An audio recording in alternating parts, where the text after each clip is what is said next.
Hello, Star Wars fans. Welcome to Womp Rat Radio. Tonight, we're talking about the Bad Batch, Father's Day gifts, and naming the GONK droid. All that and more this time on Womp Rat Radio. To WRRT, Womp Rat Radio, Tatooine. Iceland Spaceport. You will never find a more wretched hive of scum and villainy.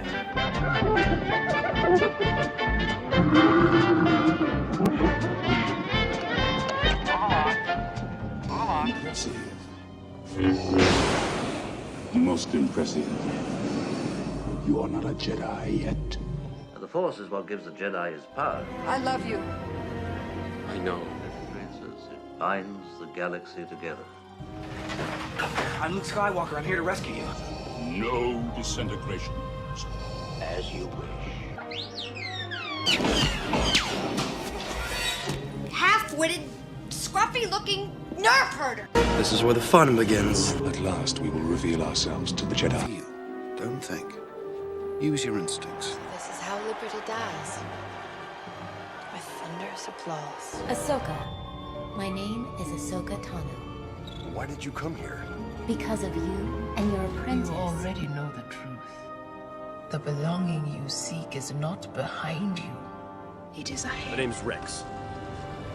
But you'll call me Captain or Sir. Sir, yes, sir.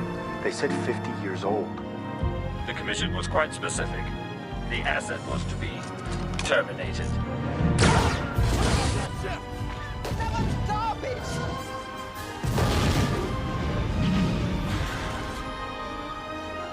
Whoa, man.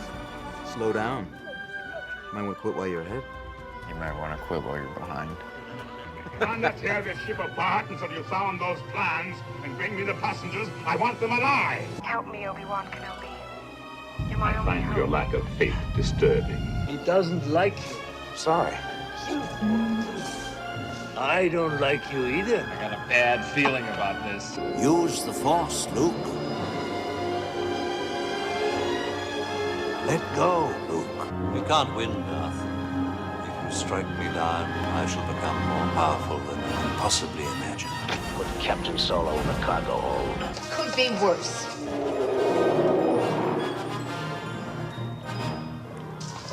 It's worse. May the Force be with you. Your destiny lies with me, Skywalker. Obi-Wan knew this to be true. War's not look great.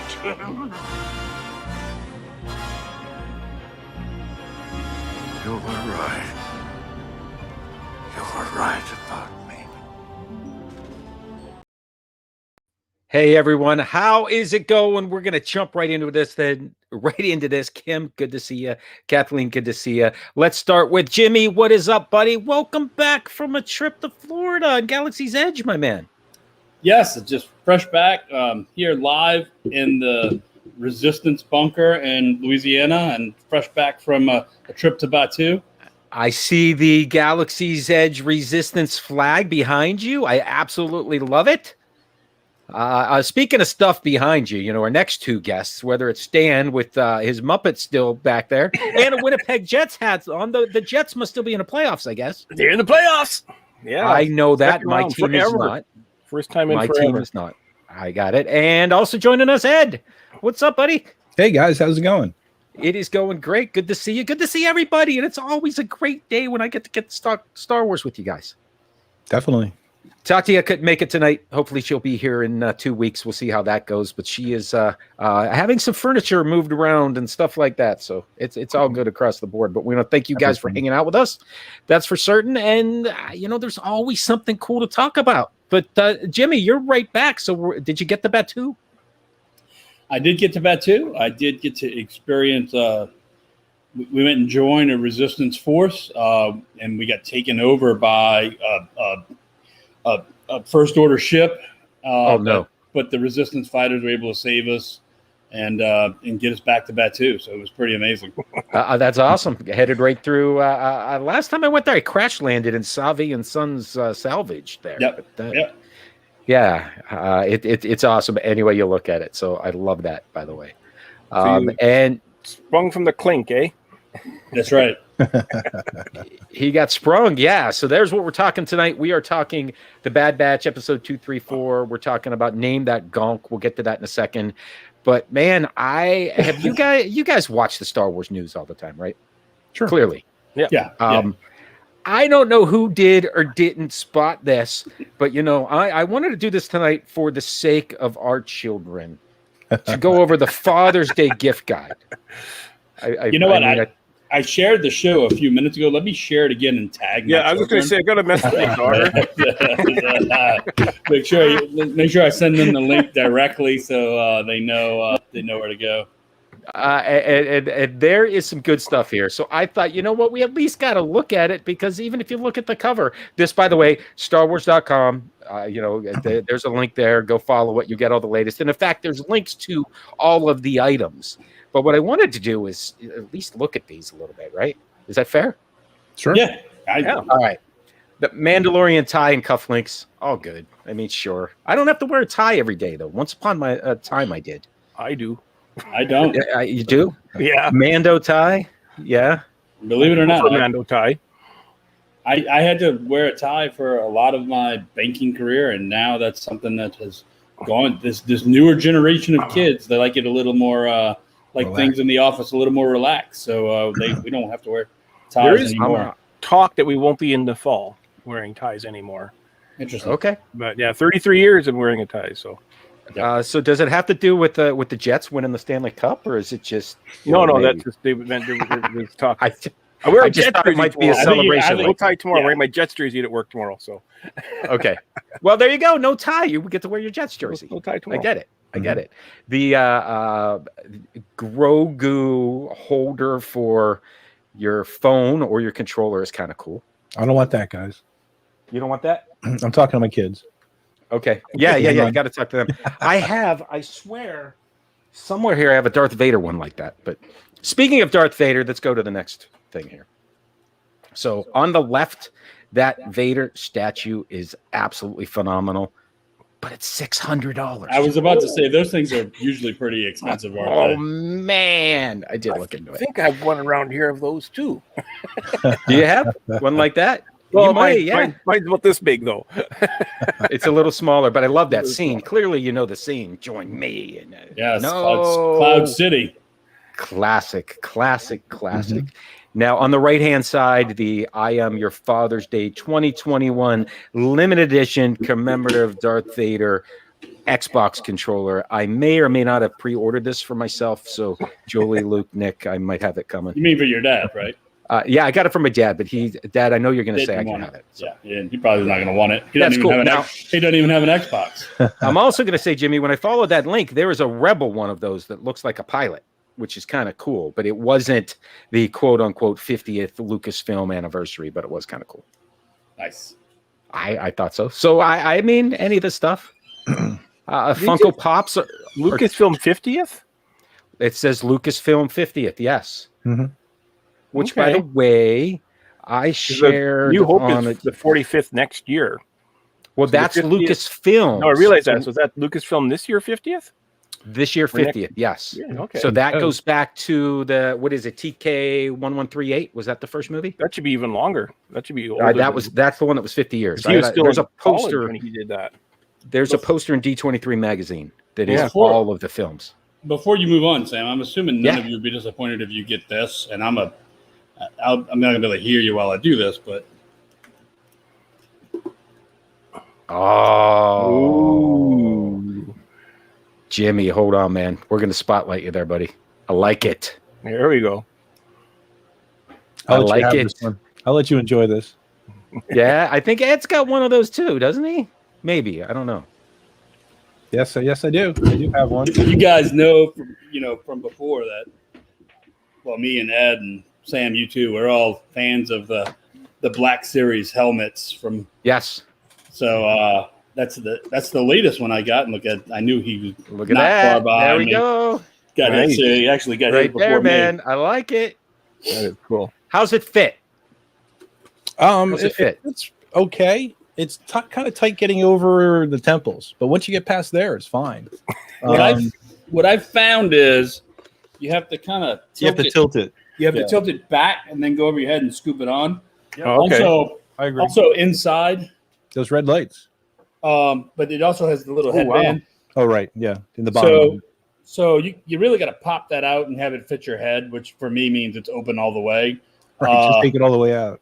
Yeah, so I just took it all the way out where it wouldn't wrinkle inside the helmet, and then I popped it back in. And another cool thing is the flashlight doesn't come on unless the helmet's on your. Oh, no, it is. That's interesting. Yeah, it wouldn't come on before unless it was on my head. Okay, very cool.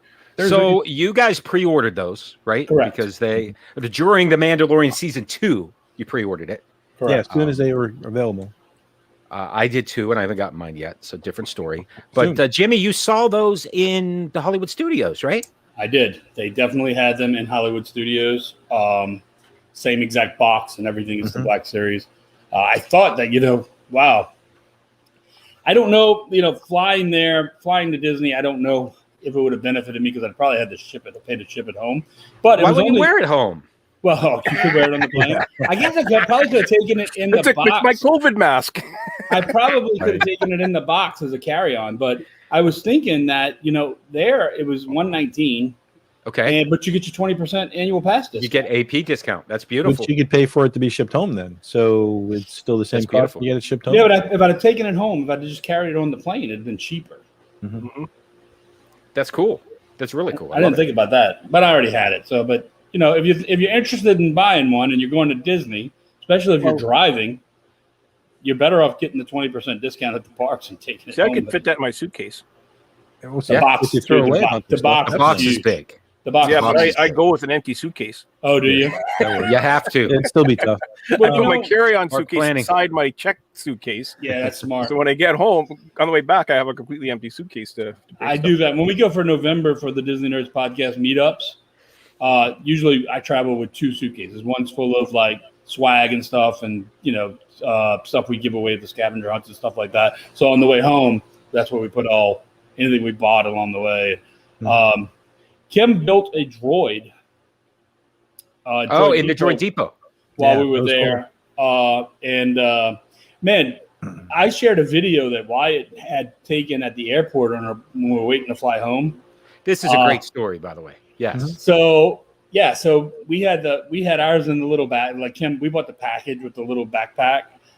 So we were in the airport and we're waiting. Magical Express gets you there 3 hours before your flight. So we're just chilling out. So I pull him out the bag and Wyatt wanted to play with him. So he's controlling him and rolling him around the floor. And we see these people sitting kind of not too far from us. Where we were, they had a big piece of open carpet, big piece of open space. So we kind of rolled him over toward their way because we could see they had one too. And it was him. I think it was the guy and his daughter that each had R2 units. So they both broke those out. And we had all 3 droids kind of rolling around the area. As soon as he turned his on, my BB unit flipped out. Oh, personality chips, huh? Yeah. So it recognized there was another droid in the area. So Wyatt just recorded a short video of the 3 droids kind of rolling around on the floor, and I had sent that to you guys, and Morgan uploaded it to the Disney Nerds podcast TikTok. Nice. And it's going viral. It's got 30,000 views. Nice. It's got 50 comments. Awesome. Yeah, it's crazy because people freak. It's great. So it's cool. I highly recommend the droid. I didn't think I would like it as much as I did. I got to say, from my experience, the R units are probably much easier to control. But I think the BB unit, the way the head's on there magnetically and it rolls around and the head stays. I think it's cool. I think it looks cooler. Yeah, it looks cool. Yeah. I don't remember exactly what the price was, but it was $167. Right. With the kit you got, because I think the droid's $99, right? Droid's $99. The kit comes with the backpack and a personality chip, and you do get annual pass discount on those 2 items in the kit. Got it. So not the droid, but the other things, the extras. But it was I think after tax, it was $160. Got it. And Kim's asking if they recognized each other, and that has to do with the personality chip, right? Because you can pick one of 3. Correct. Is that how it works? Yes. There's actually 6 chips. Okay. 2 smuggler chips, 2 resistance chips, and 2 first order chips. But they do this. They're just different colors. Yeah. Okay. They actually have emblems on the packaging. I was looking at the different details. that have those different, the Smug or the Imperial or whatever. So when you say yours freaked out at the airport, that's because you may have had a different. I'm assuming yours was Resistance, but I don't know. It was Kim's, not yours. It was Resistance. Yes, it was okay. Kim's. Kim kept asking me the whole time, well, should I do this or should I do this? I'm like, look, if you want me to build a droid, I will build a droid. You've been wanting to build a droid, so you need to pick it out. Yeah, you need to pick it out. Yeah. So she did, and she loves it. So BB7.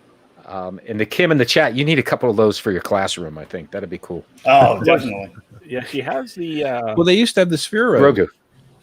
Yes, Grogu. I got an R2 one of those right here. Yep. I got them both. There's my BB. Well, that was the big addition is now you can control your droid from Galaxy's Edge with your phone. They have the app for it now. Because everybody was complaining. It's like, hey, you got the Sphero R2 and you can use the phone app. Why can't you do it with these guys? So now you can. And it does different things too. Like there's for the BB unit on the app, it does things that the regular controller doesn't do. Like you can put in like a chain of different motions that you want it to do, and it plays music and it'll dance and it does those moves in a sequence. That's cool. Very good. That's cool. Nice. Yeah, I like that. That's really cool. And you know what? It's a good segue for some of the other things I have here, because one of those is there's some Target exclusive Funkos, which they're supposed to be the retro series, which to me the Vader stands out. I guess I'm gonna have to phone a friend. Yeah, we might know somebody at Target. I get you there. Then the Apple Watch band. That's not bad. I just looked at those right away after I saw this post you put earlier. Yeah, they are $39.99 on Amazon, and the better one is the Rebel one. It's orange and white and very, very cool looking with the Rebel. That Rebel one, for some reason, is like double the price on Amazon in Canada. Oh, really? It was $39.99 here. Yeah, they're all a reasonable price. I think they're all pretty good, but for that Rebel one is double. They're probably running out of them. I found out after it was a third party that was selling them. It wasn't. It wasn't. It wasn't. Who is it there? But it was their band. But it wasn't somehow somebody. Right. I'm not sure if they bought a bunch and they're putting them on Amazon or what. But I feel so very disenfranchised by Star Wars right now. They got the Xbox controller, which I have a PlayStation. They've got the band for the Apple Watch. I'm an Android guy. Nothing's hitting home. All right, let's bring it back then. Go ahead. I was going to say they're usually doing their apps and their AR type stuff for Galaxy type phones, not iPhones though. So you win some places. Yeah, I guess you're right. I'll take it. Yeah. All right. Here's the other one I got. And this was intriguing to me enough that I had to do a little homework. Did you guys see this build your own R2-D2? This is interesting. This is right up Ed Mazzilli's alley. That's what I saw. I saw kind of a little bit of it. I was going to look into it more. So all right. So we're going to look into it right now because we'll get some live reaction. This is a half-size R2-D2 unit that you build your own. That's like you subscribe to a magazine. This is edition number 1, and you get a couple of pieces and the tools to build it. Then every month, you get 4 more episodes of the magazine. Get 2 more pieces this big.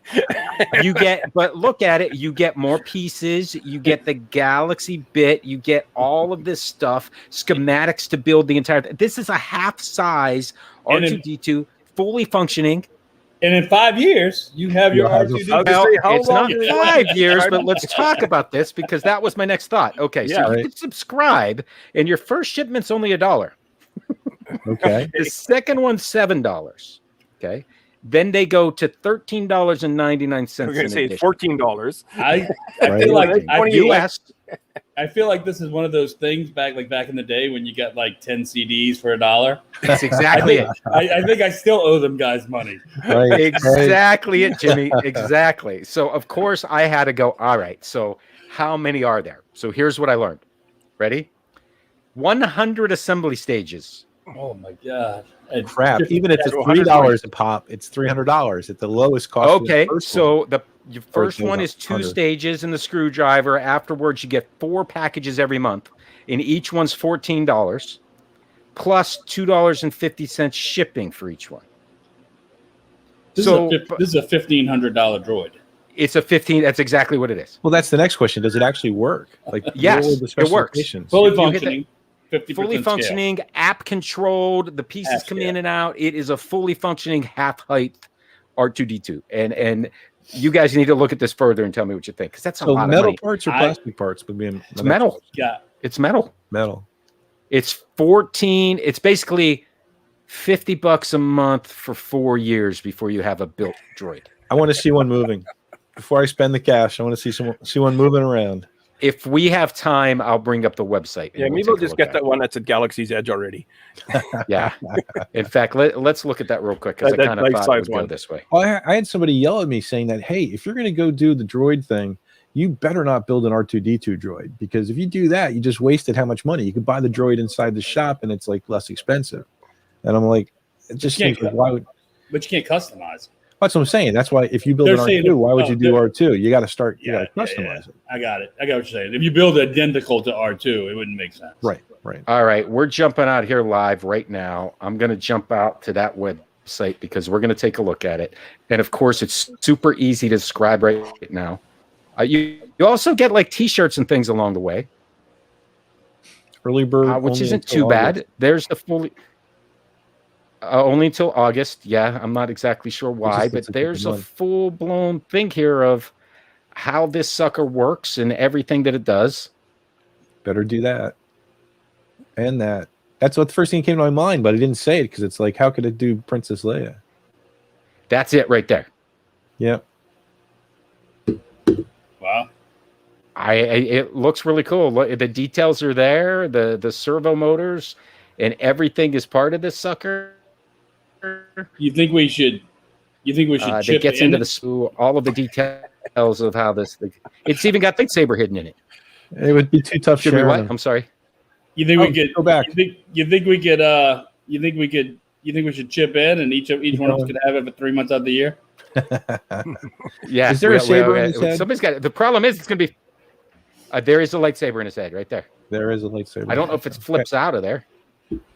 It better. But it's worth looking into. It's definitely interesting. Yeah. Cool. Gotta check YouTube. Maybe somebody has one out there. A little bit more action. Did you ever see that one that they have in Tokyo? And it's about half size, and it has a projector on it, and a DVD player, and it will project on the ceiling or on the wall. You can watch. Yeah, that was advertised. I thought with this stuff. I just saw one recently that was a R2D2 projector. Recently, that was quote unquote $200 off, but it was $1,000 thing. If I remember. Right. I knew it had to be expensive. Yeah, but it looks small. Yeah, no, this one was pretty big. The one they had. Yeah. No, I know which one. I think I know what you're talking about. Yeah. Cool. You're looking for something, Jimmy? Real quick. Yeah, go ahead. If you got something, that's cool. Because I was going to segue into Bad Batch, but so I don't know. Is it worth? Worth is an opinion, right? Clearly, $50 a month for 4 years. Well, you also get the enjoyment of building it. Which is you get them plus. Hopefully, do it right. Yeah. Hopefully, yeah. Like you don't buy a Lego set because you like what the set looks like. You buy it because you want to build it. Correct. Well, both for the most part. Yeah. Well, yeah, both, I guess. I don't build it completed. That's what you're saying, and I understand that. Yeah. What do you guys think out there? What's the value of that R2D2 set? Is it, I don't know. If my kids split it up, if my kids split the cost. Well, if it's a Father's Day gift, that's a different story. Yeah. Yeah, they'll right. Because you have multiple. I mean, start dividing that by the number of children. I think they could pull this thing off.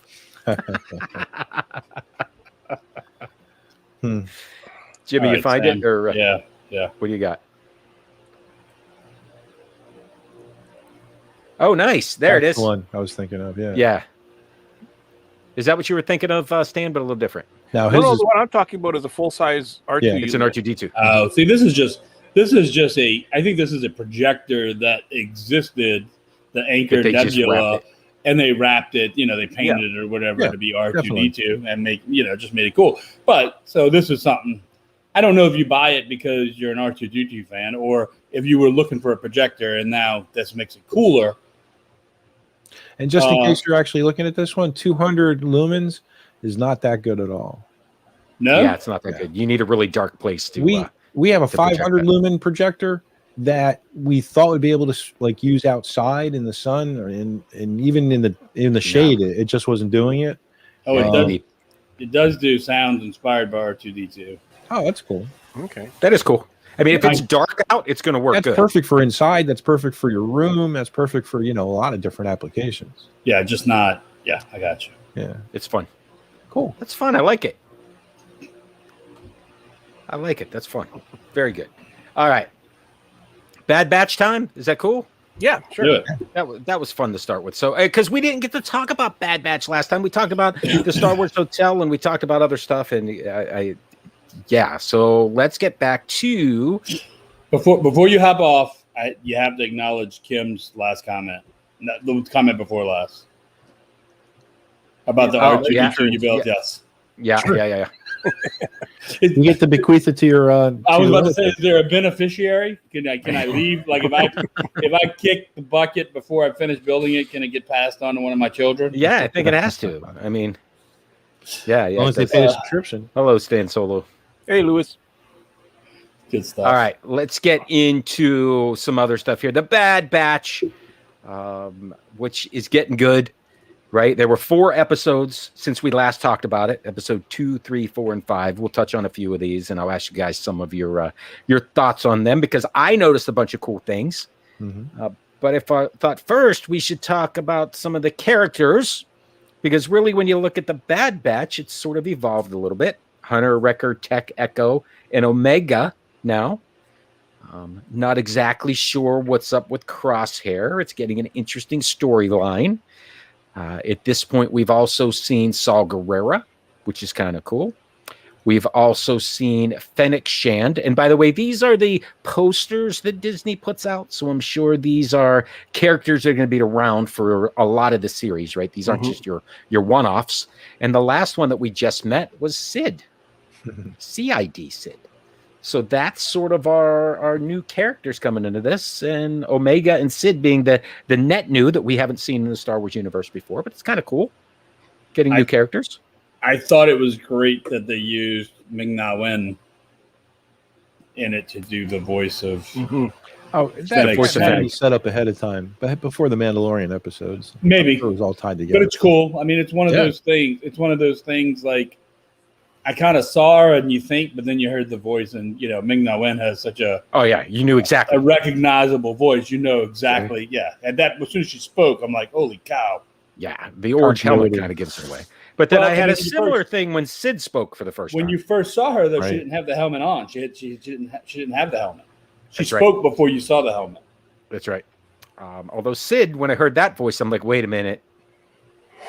I got that one. There's not many voices in the Star Wars. When I watched the first time, I take it at face value, right? And I've told you guys this before. Just watch it, enjoy it for the entertainment that it is, and then go back and analyze it. But when I listen to Sid, I'm like, oh, cheers. That was my first thought. Right. I need a drink, which was good. All right. Another character, which we're going to get to here, and we're going to need your help out there watching. The GONK droids. So we have GONK droids have been in the Star Wars universe for a long time, right? These are basically walking batteries, right? Yes. Mm-hmm. Yeah. Right. They're charging stations. Yeah, absolutely. Yeah, Kim, thanks for watching. Love it. We will see you soon. All right. So they're basically charging stations. And when you get a character that is in a Lego set where you have all of the Bad Batch plus a GONK droid, it makes you wonder what is going on with this GONK droid. It's been in a whole bunch of episodes. Yeah. So the suggestion came from you guys. What's its name? Let's name the GONK.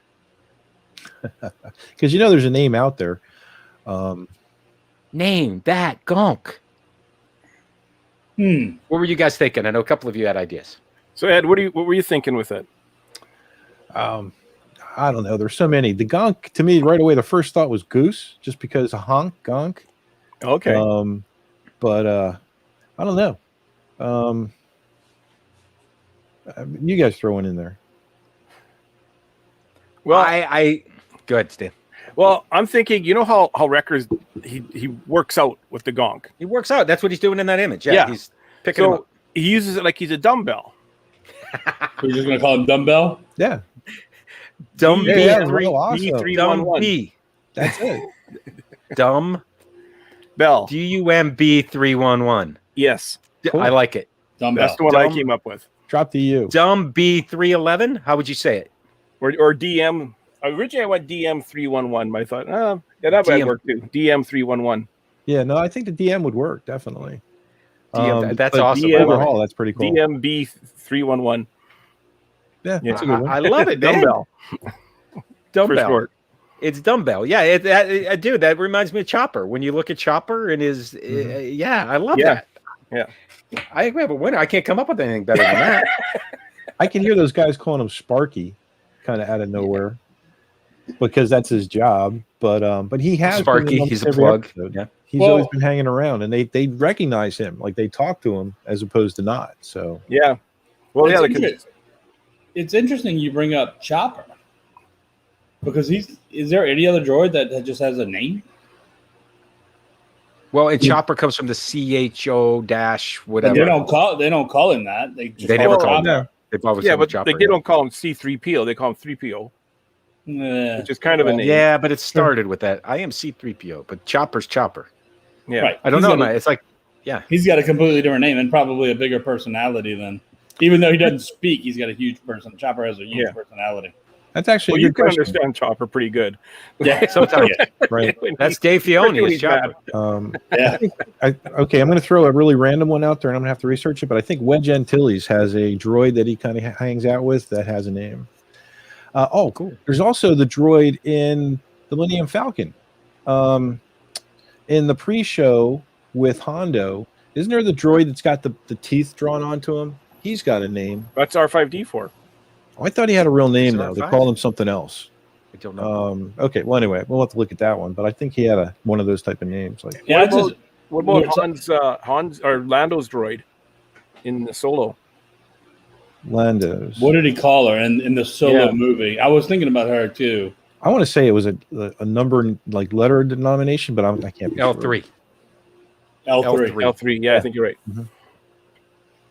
So so when you said Chopper, I was thinking about that, just the personality. Like, is there another one? Is there Dumbbell's fantastic? Yeah, I think that's perfect.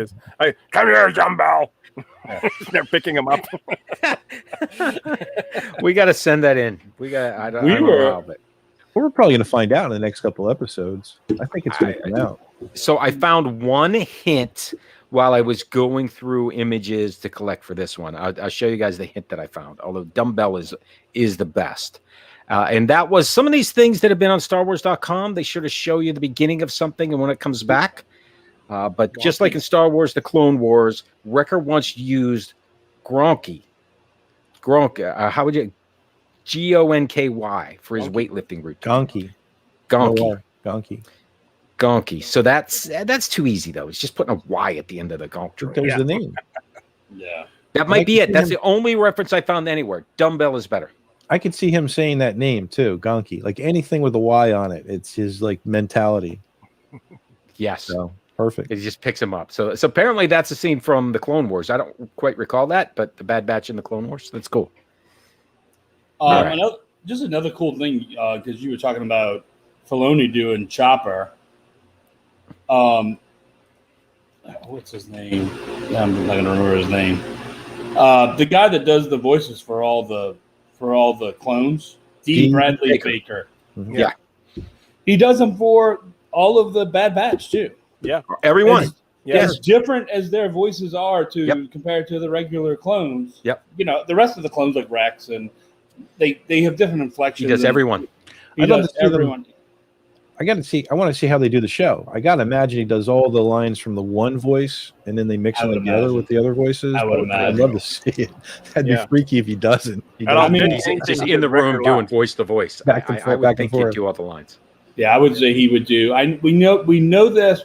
Me and Sam know this and I didn't know this till then because we went to this Toy Story 4 media event. Yes. And we got to listen to the actors talk about this. And I had no idea that they record. They don't even see each other. They just record their lines and then they just get mixed together. Then they get called back in to record them again.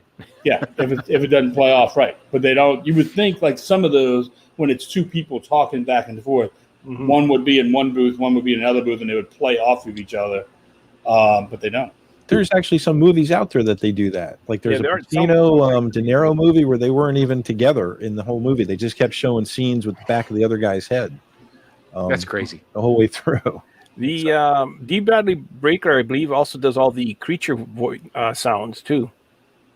I'm pretty sure. A lot of them, yeah. Yeah. Okay. He's got and there were a couple clips. I think a couple shows ago, Jimmy watched a clip that's had all the Bad Batch in it at once, and they're so different. You can recognize them. Echo's completely different than Wrecker's, completely different than even Hunter, and Crosshair's got this just ambiance to him. That, like the "Don't mess with me, man."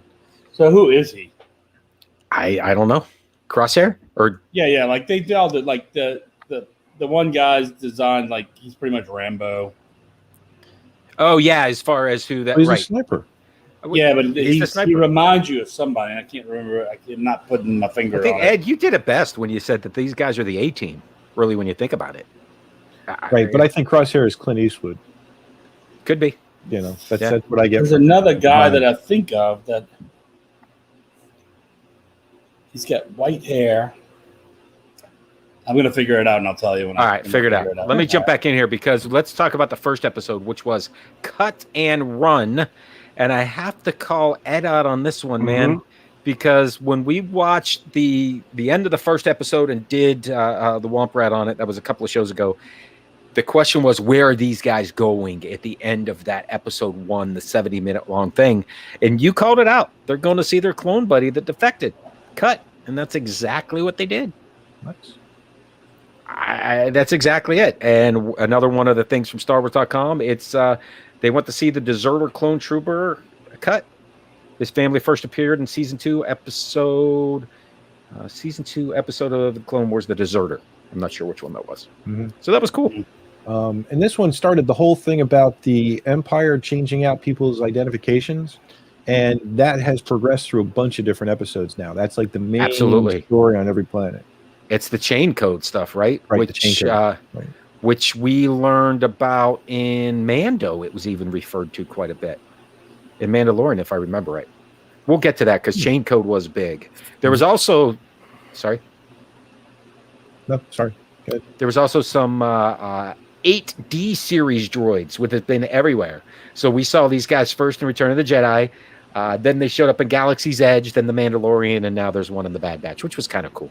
Yeah, cool. Yeah. I liked it. Anytime you tie things together, and they're doing a lot of that. In fact, they're explaining things that we weren't necessarily looking for answers to.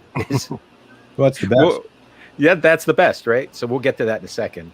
Omega gets the first time off of Camino. She's never saw dirt before, was amazed that dirt is very, she's a child. She doesn't know any of these things, so she's very inquisitive.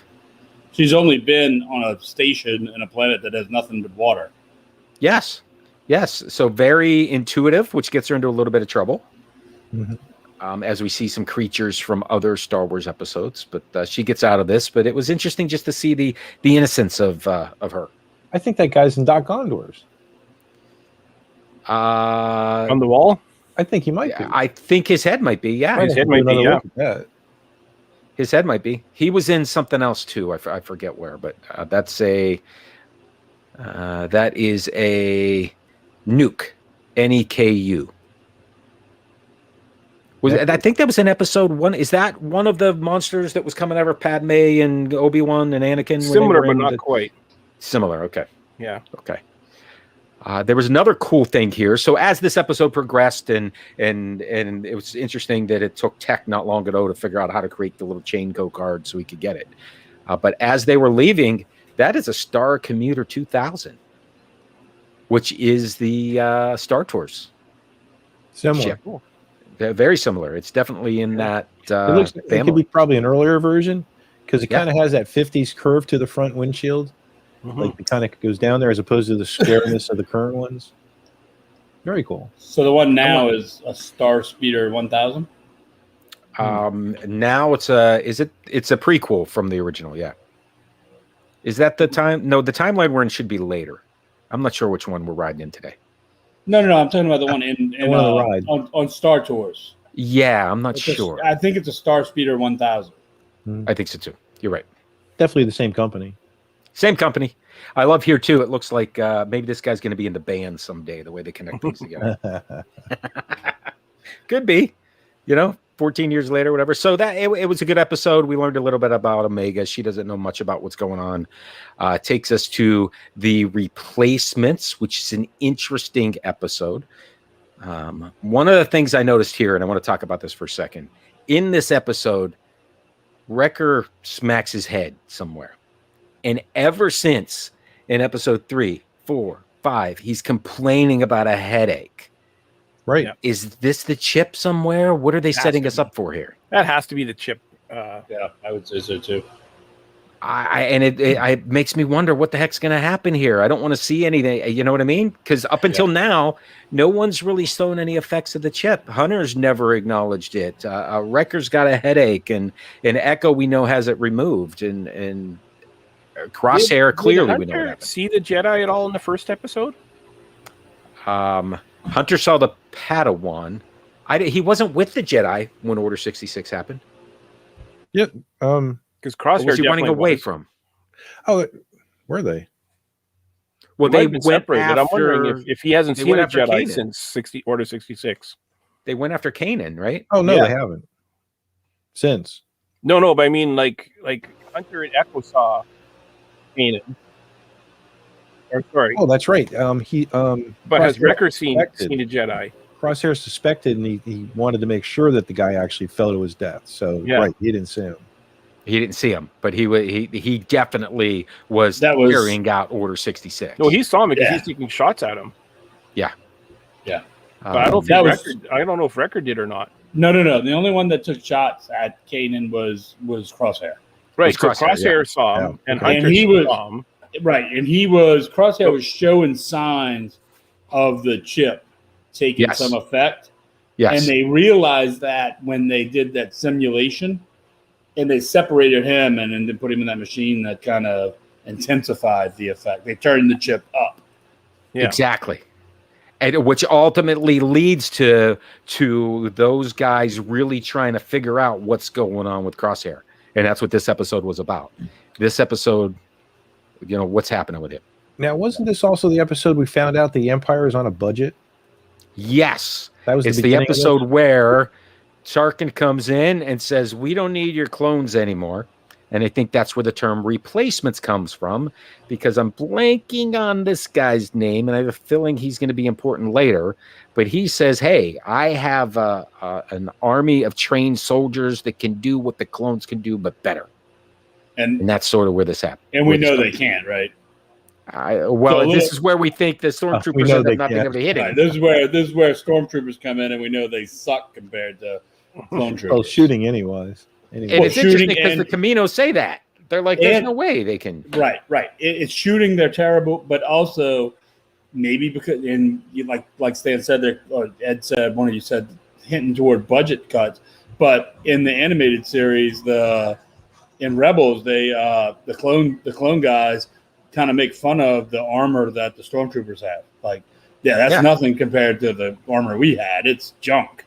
Gotcha. Yeah. Budget cuts. Exactly right. Budget cuts. Yes. Sure. There was also paper mache now. Paper mache. Yeah, you just get hit and you're down. So one of the connection here that StarWars.com pointed out was Project War Mantle was first mentioned in Rogue One when Jalen was going through all of the plans, and remember she found Stardust and that was the right one. But that was the initiative to find and train soldiers to be their new non-clone troopers for the Empire. Kind of interesting connection. Sure. This episode I thought turned really dark too when it comes to Hunter or Crosshair carrying out his mission. Mm-hmm. That's for sure.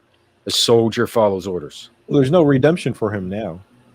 Once he's done this, there's no way he can come back good. This is when one of those characters either has to unfortunately die or something else is going to happen. He's not coming back to the Bad Batch. Yeah, and you can see from he's not even close to the Bad Batch. He's an Imperial trooper in that shot. I mean, his uniform, everything. He still has the whatever it is sticking up though, that antenna or whatever it is. Well, it used to be on his shoulder. On his shoulder. Yeah.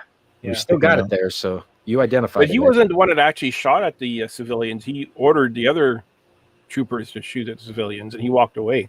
Well, and he also took out one of them for not. Well, he took out one of his own. Yeah, yeah, the guy with morals. Yeah, exactly.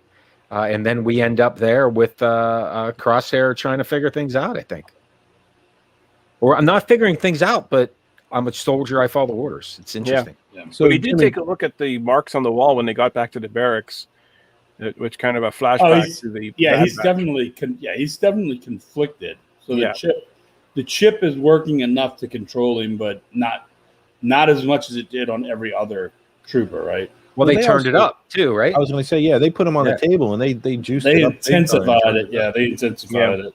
So he's done for. Which means unless these guys can figure out how to get it out of him. Tech will have an override system that he'll scan it, and or he'll have just some like flash of being cool, and he'll give himself up to save the rest of the batch. It's going to be most one of those likely. endings. Yeah, could be, absolutely could be. The only other thing that I thought was cool in this episode was that they created the room for Echo, the room for her in the gun turret, which was kind of cool. Omega. Mm-hmm. What happened to Crosshair's room? Why didn't she just take that room? I don't know that they had rooms or not. I'm not sure. Yeah, maybe they're all bunking together down in the main hangar or something like that. Because Hunter does say she doesn't even have a room, and now you're going to take her food away from her. Leads me to believe that they all have rooms. Yeah. Well, maybe, but I mean, they're trained. They look at her a little differently because they're trained military guys, so they don't necessarily need a room. They're thinking of her as a little girl. Well, I would think they have bunks at the very least. Yeah, I'm sure they have bunks, but they probably have 4 bunks and 1 room. Yeah, or 5. Or 5. Or 5. Yeah. Mm-hmm. We don't know when the Lego kit comes out. We'll see exactly what it looks like. Yes, and the Lego kit, it opens up, but I couldn't see in it far enough. I know exactly. We don't know what she really does yet, right? No, but she did show signs of being very brave. Very a sense of some sort of like Hunter. A good shot. So we know weapons. Yeah, so we know all of the Bad Batch all have one thing that they do very well, and we know that they tweaked her too. She's a clone, but they tweaked her. So I think there's going to be more to come on what her abilities are. Yeah. Yes, me too. I think that's going to be an evolving plot point. Let me ask you this though, as far as the different characters. Now, what's Echo's talent?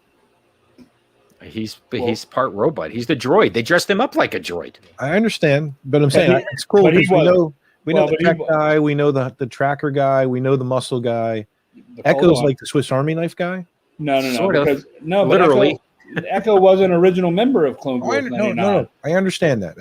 He was just a regular clone. Right. He's a regular clone that now has an arm. That spinny arm thing that he could talk to computers. It's cool. He's got a thing like R2D2. That's cool. I think his story is that they took him in because he was different because after what had happened to him, he was different and didn't fit in with the rest of the clones. So neither did they. So they just kind of took him in. But he does have great abilities. I mean, he was an exceptional clone before. He seems to be the laborer. Like he's the guy that gets thrown all the shit jobs. Yes, like you're going to dress up and I'm going to sell you and steal the credits and good luck getting out. Right. He's like Ed. He's like Ed at school. Yeah, right. I guess all this. Ed, my computer won't work again. No. My computer won't work again, Ed. Did you restart it? No. No comment. All right, next episode, Cornered. This one was interesting because we see that there's a bounty. Immediately, I'm thinking it's a bounty out on Omega, and I think that there is. But is it a kill? Well, you know what's interesting? In this, they describe Fennec as a bounty hunter. Yes. In Mandalorian, she was not described as a bounty hunter. She was described as an assassin. Yes. Is there a difference? I guess it depends on the bounty. I mean, yeah. So a bounty hunter could take somebody alive, take them dead. An assassin What part of What part of her career is this? Is this current to the Mandalorian, or is this way before the Mandalorian? This is very early in her career because the Sid says that she's new on the scene. Right, and that's what I'm explaining. That's why in the Mandalorian, it's a different description because she has aged 20 years to how many years? 30 years? Yeah. So definitely. Wow, she doesn't look that old in Mandalorian. Yeah, no, she doesn't. That's her in Mandalorian in the insert picture there. Mm-hmm. But it's Fennec, all right, and I love that it's the same voice. It's synergy that's awesome, and that's another character that's just. I'll go back to, and I've talked about this before, but how much I love, Clone Wars and Rebels, and then listening to buying the book Ahsoka on Audible. Mm-hmm. And listening to it and hearing Ashley Eckstein's voice as Ahsoka. That's cool. That's totally freaking makes it, right? I mean, it's not, it would probably still have been a good book. But after you watch all of those series and you hear her voice and it's Ahsoka, made it so much better. And that's how I feel with the synergy with Ming-Na Wen doing Fennec's voice in this. And I agree with that. This is probably pre-planned. Oh, yeah, definitely. But it's still, I mean, it doesn't stop it from being very cool that they had the foresight to get her on board to do all of it. You know what I mean? Yeah. It's the same for Bo-Katan going the other way, right? Yeah, absolutely. Bo-Katan Kreese. It's just like, wow, that is so cool. Right. And some of the connections are there. There's another connection was those Tuca cats. Loth Cat. Clone Wars, Mandalorian, and the Bad Batch. There's one inside the cage. They're above the cage. Loth Cats, right? The Loth Cats are Tuca Cats, or are they the same? I think they're Loth Cats. Yeah, I think they're Loth Cats. I'll go with that. It looks like a cat. Because they go from Lothal. Hey, Audie, what's up, man? Hey, Audie. What's up, Audie? So here's one thing I will say. In this animation, when you look at these three, that's really Clone Wars animation, Bad Batch live action, and Mandalorian live action, Bad Batch animation. I like them. I think they're all good.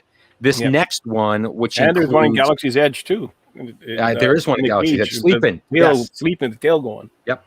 This one, which is a Vorpak, is that right? Toradoza had one on Resistance, so this is in Resistance, this insert, and the outside was in this past episode of the Bad Batch. I don't like that animation style. It doesn't hit me as well. Oh, Resistance is tough. And this is Resistance. Yeah, but the story is in Resistance, so it's worth it. It's worth sticking with it. It's an awesome storyline. Great. When you put it next to the other animations, it looks different. Yes, that's all. Sure. That's all. I would say the same about the beginning of Clone Wars. Yeah. Mm-hmm. Right. Yeah.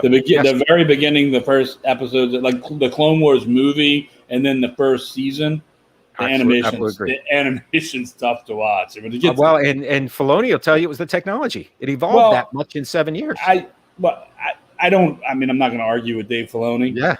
But I also think it has a lot to do with budget. Sure. Yeah. Once they saw it was going to be successful, now you can sink a little more money and time into it to improve the animation, and you know what I mean. So it's like completely. So it's a pilot in the beginning. I mean, you watch any pilot, they're not that great, and then as they see it's going to be successful and they can sink more money and time into it, they can. Yeah, there's the best that Sony said was Audie's good.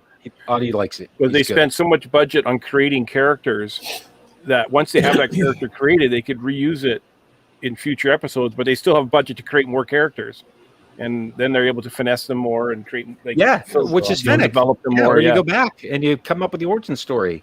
There's some other connections. Models, not characters. Yeah, the 3D models, right? It takes time to animate that. Yeah, yeah. And so the doll's a shout out back to Rogue One.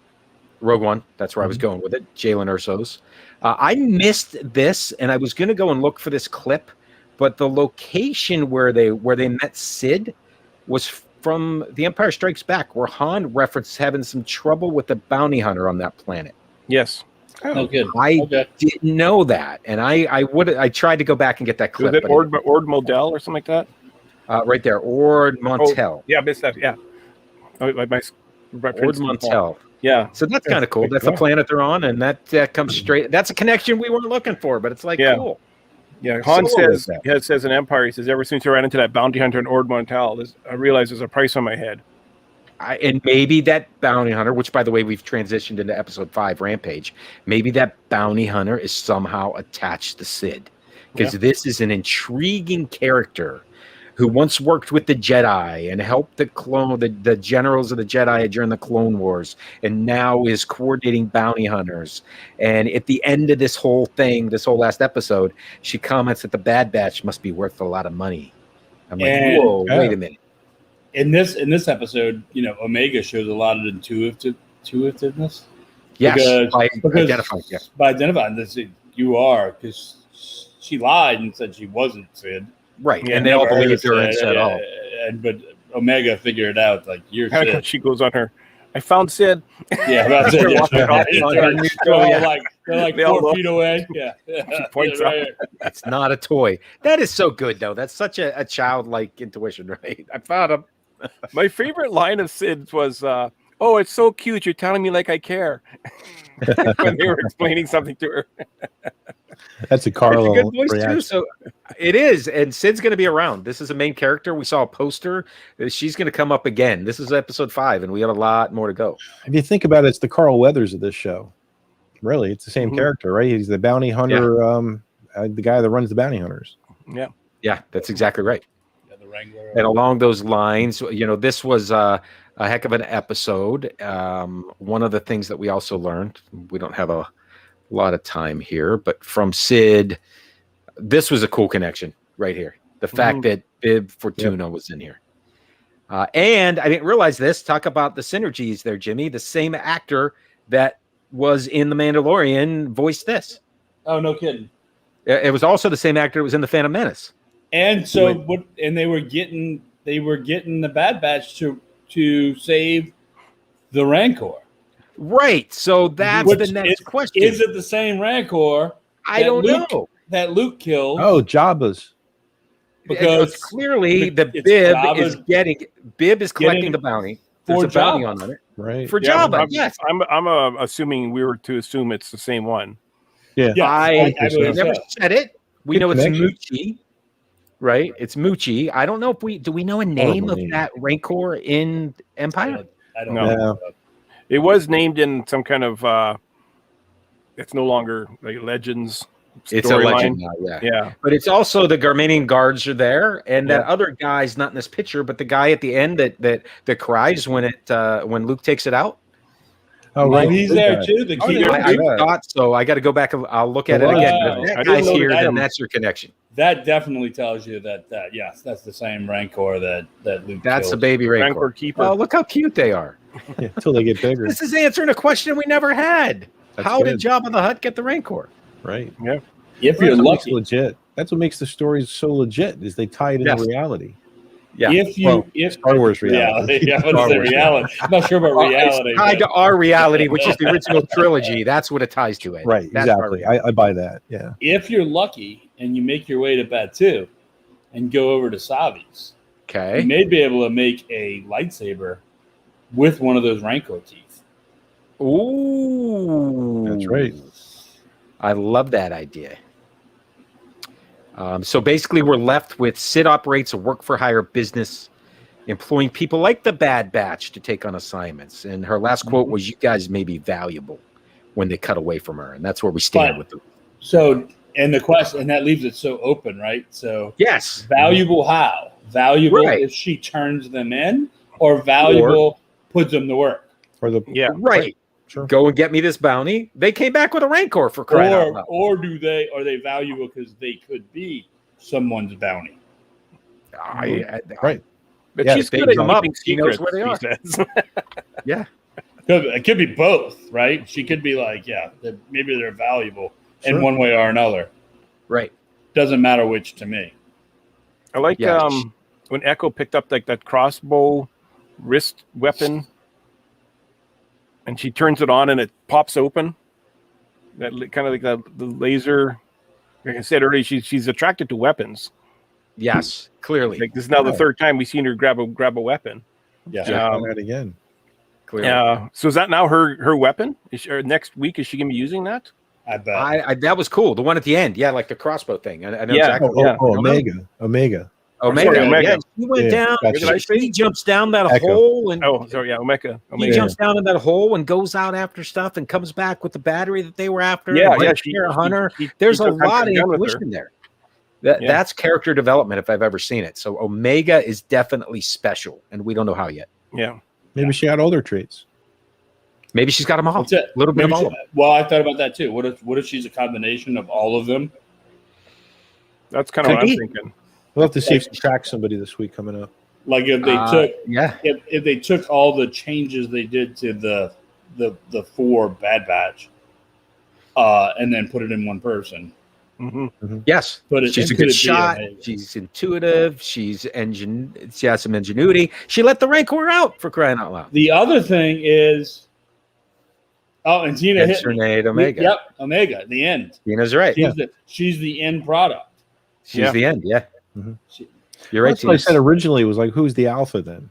You know, the alpha Jango? is I don't Jango know. That Fett. could be the original donor. Actually, that's probably Jango legit Fett. because Jango Fett. Yeah. the Empire's cutting off the clone program altogether. Omega is probably the last clone off the line. Maybe. Well, maybe. But is that because she's the last, or is it because she's the final? She's the final. The final version. The final version. Like they've been cloning, and now she is the final product. Let's go back to the point. She doesn't look like her. We've been She doesn't look like her. She's a female. She's female. Right. Yeah. I don't think it's Jango. I think that it's a new donor because they said that the Jango cloning is starting to deplete. It's no longer working. Oh, right. So you think she came from a different? Gotcha. So she said that we have that new donor. She's obviously. I think that makes sense. She's obviously going to be from a different source, being she's female.